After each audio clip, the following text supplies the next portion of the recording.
জাপানের ইতিহাসে প্রথম নারী প্রধানমন্ত্রী নির্বাচিত হয়েছেন সানায়ে তাকাইচি।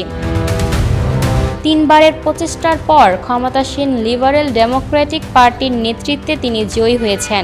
64 বছর বয়সী তাকাইচি নিজেকে জাপানের আয়রন লেডি হিসেবে পরিচয় দিতে চান এবং ব্রিটেনের সাবেক প্রধানমন্ত্রী মার্গারেট থ্যাচারের অনুরাগী। তাকাইচি একসময় হেভি মেটাল ব্যান্ডের ড্রামার ছিলেন, টেলিভিশন উপস্থাপক হিসেবে কাজ করেছেন। মার্কিন কংগ্রেস ওমেনের অফিসে কাজের মাধ্যমে রাজনীতিতে অনুপ্রেরণা পেয়েছেন। 1992 সালে প্রথমবার পার্লামেন্ট নির্বাচনে প্রতিদ্বন্দ্বিতা করে হেরে গেলেও 1 বছর পর জয়ী হন। এরপর থেকে 10 বার এমপি নির্বাচিত হয়েছেন, হেরেছেন মাত্র 1 বার।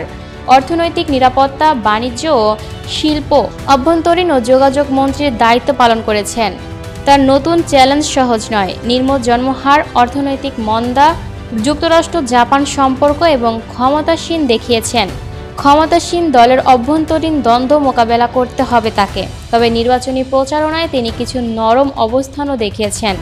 বেবিসিটার ফি আংশিক করছাড় যোগ্য করা এবং অভ্যন্তরীণ শিশু যত্ন পরিষেবা সমর্থন।